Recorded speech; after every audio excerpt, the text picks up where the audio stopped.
Bismillah ar-Rahman ar-Rahim. It's exactly 9:17 a.m. News and views right here on Salam Media.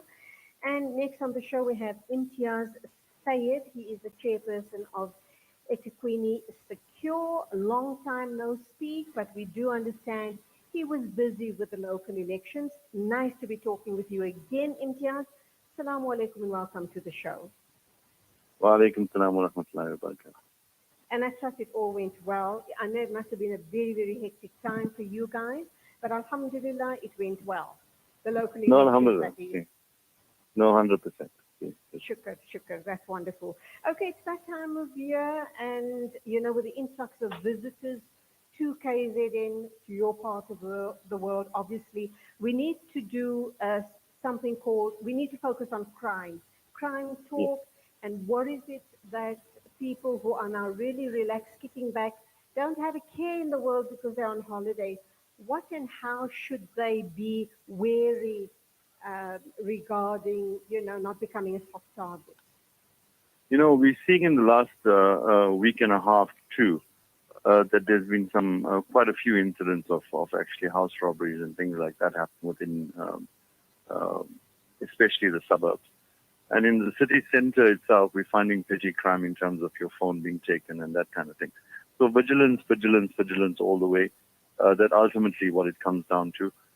There has been FESMAC planning, so there are deployments all over the city in terms of SAPS and Metro Police. So they're doing their, but they're not on holiday. And I think I've been to one of their sessions wherein it was clear that if we need to really make our citizenry feel safe, then it's very important that there's active policing across the board. There have been a few threats of unrest and all of that, so all GPS and neighborhood watches are also mobilized. And I think it's quite an opportune time because generally, under normal circumstances, everyone is busy with their life. And now we see that based on the fact that there's lockdown, there is also that social interaction that's there. And if you can turn that around into the crime fighting space, you actually have a winning formula if you can do that. Very especially for people from out of town, friends, family, relatives who come to that part of the world during the festive period. You guys live there, you know the places to avoid, you know which are the hot spots, etc. But outsiders don't, out-of-towners don't know these things. Where and how do you get these type of important messages across to them? And what would be the places that are deemed hotspots and places they should be avoiding, being really very wary of? I think the first thing is for you to identify for yourself which areas are being policed. If you see a high police presence in an area, know that that place is ultimately safe, and there has been vigilance in that area because it's been determined as a hotspot, right?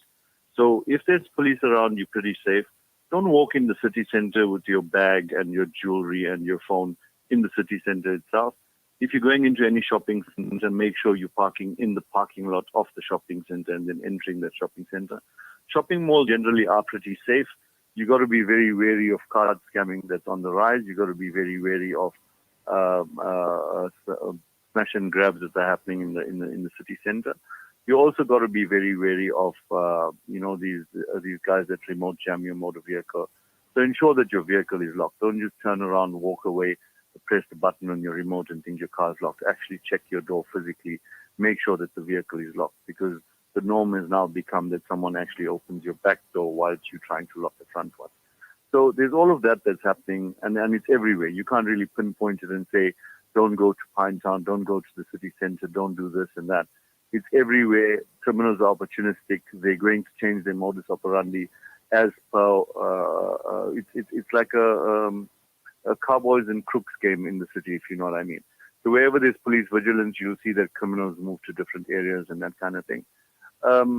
It's very important for you to understand that when you're looking at coming into the city, decide what are you doing. Are you here to visit particular places? Find those places that are protected. Go to those areas. The beaches generally are pretty safe, but don't take your valuables to the beach and leave it on the beachfront and decide you're going to swim alone. Make sure that there's someone there watching your blanket even, because that's the reality of where we are in the city at the moment.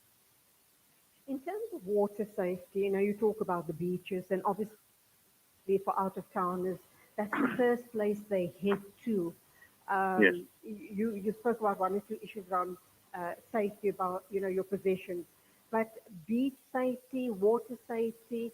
Um, are there enough lifeguards on standby or on Yes. watch all the time? What is it we ought to know about those situations? Well, absolutely. I mean, we don't only have beaches in Durban. We've got beaches going up the north coast, and we've got some pretty fine beaches going up the south coast. So when you're driving up, you would see these different beach allocations across the way.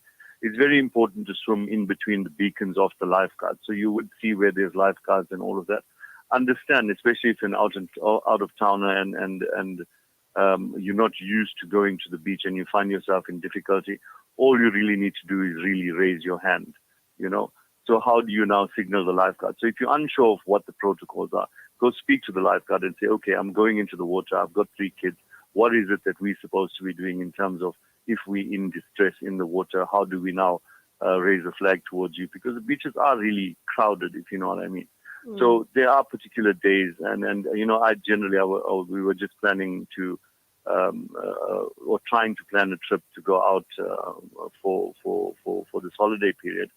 And I was telling the kids that the best days to travel is actually Christmas Day and New Year's Day, because generally everyone tends to want to be somewhere on those days, and the roads are pretty clear and clean. So I tend to travel on those days. So try and plan your trips properly, understand which days are busy. Look at the toll roads when you're coming in, which days are going to be busy. Obviously, a Friday evening, generally everyone's trying to get away for a weekend or something like that.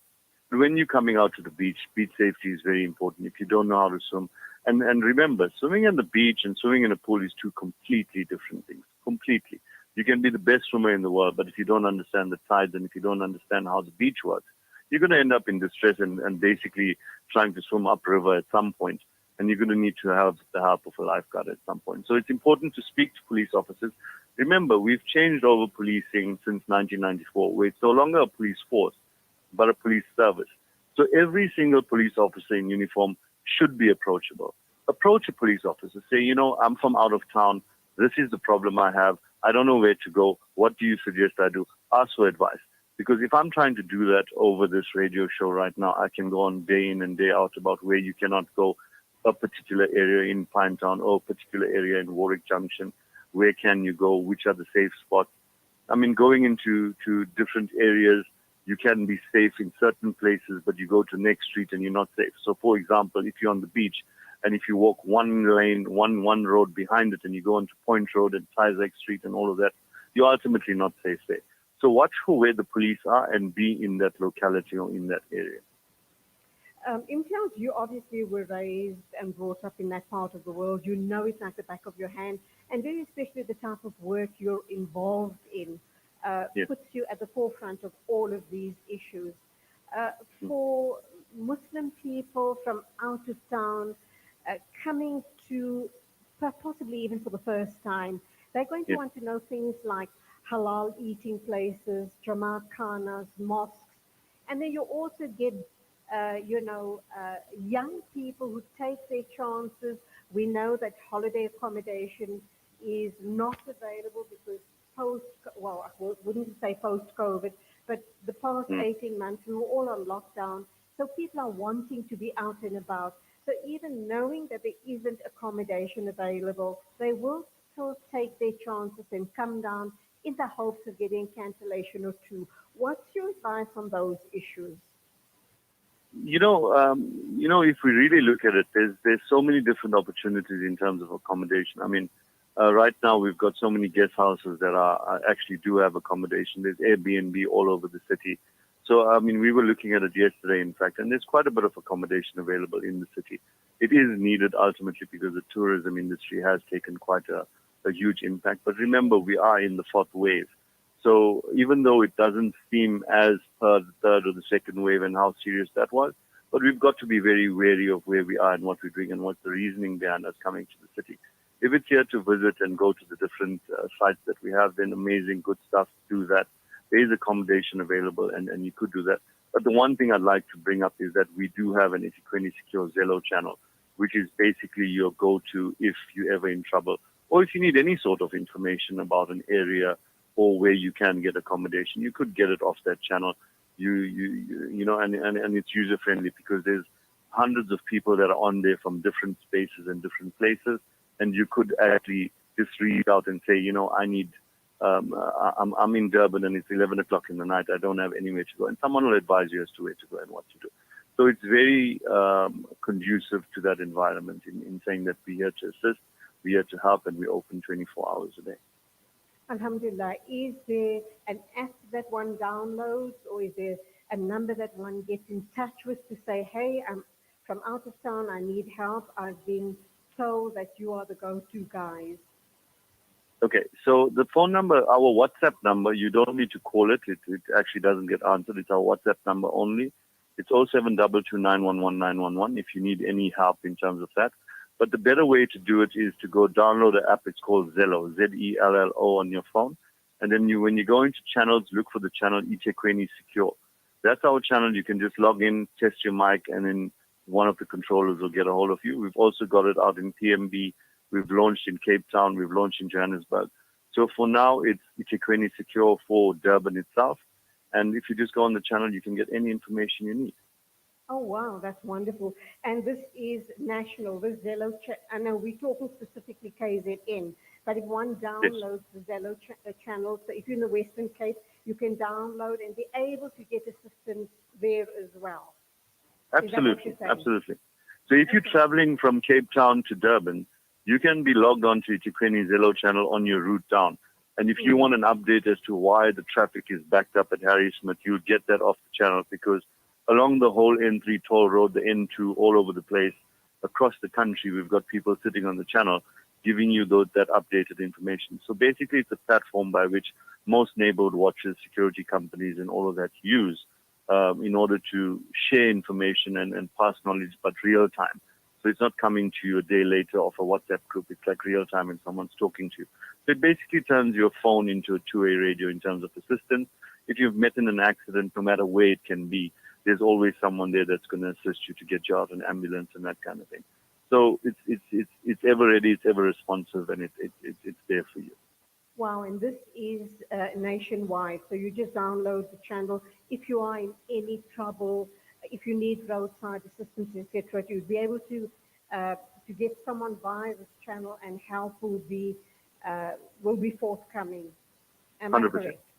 100%. Okay, last week or the week before, and I'm not sure if it's the same thing, and what I'm going to talk about has come to me via one of my WhatsApp groups.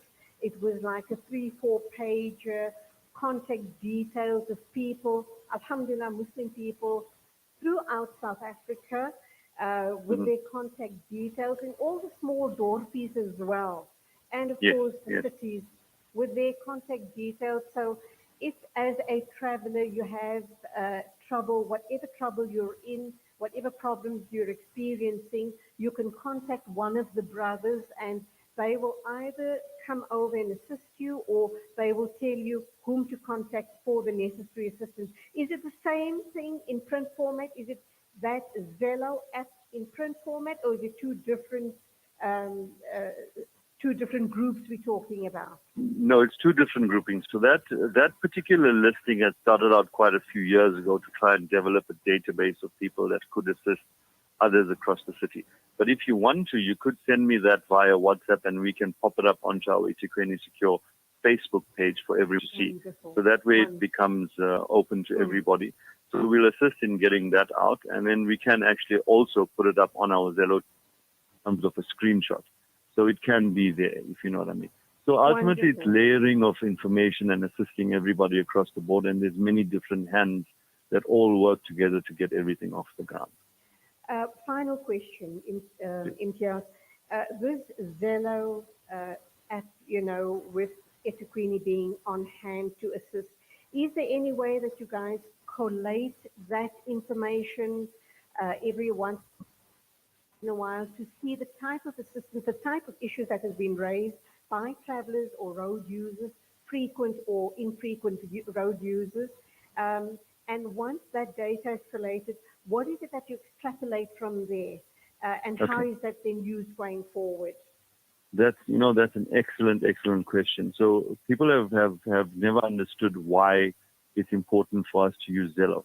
You see, when we use telephone communications or we send out an email, it gets lost in translation or in time. Now with Zello, everything is recorded. So we can actually go back, and if you were on our channel during the July unrest, you can actually scroll back right till the time of the July unrest. You would have seen that there would have been 6,000 people chatting over the period of 3 days on that channel, Sure. telling you exactly what's happening everywhere. And based on that information, we can now extrapolate and say, these were the things, this is where it happened, this is how things happen. And when information comes through, you now have a clear idea of where there's accidents and where things are happening across the board. And then I, sitting on the platforms that I do, I'm not going to mention it here, but on the platforms that I do, I would now take up those things that are important, not just the everyday stuff about your accidents. If it got handled and it got dealt with and the necessary services were there, then I wouldn't really take that up.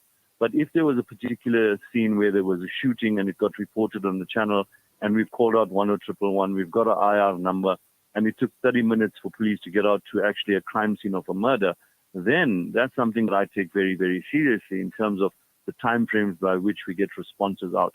And then also the issue of ambulances coming out for certain things and not coming out for certain things. So all of that are things that we deal with as we get that information and we understand it real time as to how does it affect the community. And the one thing that we've always been practicing or tried to get into place was that the most important thing in any sort of emergency is the time frame by which you get to see someone in a safe space. So, for example, if you're in trouble and you've just had a hijacking or robbery, the ultimate thing for you is to see someone standing in front of you and say that I'm here and you are now safe. We want to shorten that space of time. And that's the main thing for us. Alhamdulillah, amazing work that's being undertaken by you guys and a lot of other people all around the country. Finally, I did say it was my final question, but finally, in between all of this information, these calls for help, suggestions, etc., undoubtedly there must be a lot of fake news and tricksters putting out rubbish, misleading people, possibly even misleading organizations such as yourself that are trying to help people who are truly in distress. How do you wade through all of that rubbish? At the end of the day, we've been very firm on it. We've actually got a sticker where we post it out again saying that it's fake news. Because we've got, I can't sit here and talk to you as the face of eThewini and let everyone believe that I do everything. There are hundreds of people, some of them that I don't even know, that actually do work on our behalf, like getting out a weather report or putting out some sort of report in our name. And when it does come out, it comes out verified through an administrative team. Now, when something that comes out as fake, where we're saying that there's going to be unrest or this or that, remember we sit in platforms of SAPS and all of that, where we send those things up to crime intelligence. We make sure that it's valid. It's coming, if it's signed off by a particular general or whatever, we ensure that those things are valid. And if it is valid, then we tell you that it's valid. But we're very, very clear in putting out proper information, making sure that it's verified, ensuring that it gets to the right people, and we ensure that the right departments are aware of it. And that's the only time we put it out as verified. Imtiaz Sayed, it's been an absolute pleasure talking to you, and thank you indeed. May Allah subhanahu wa ta'ala reward you guys Ameen. for the invaluable service to the communities, and you've shared some very valuable information with us. Have a wonderful, safe, festive period, and assalamu alaikum to you. Wa alaikum salam. 9:35 exactly, that was Imtiaz Sayed, Chairperson of eThewini Secure, sharing some very, very valuable information regarding safety during the festive season. And we need to move on. It is 9:36 at break time, and when we get back, we'll be talking with Mohammed Lirhair and Maulana Tahir. These days,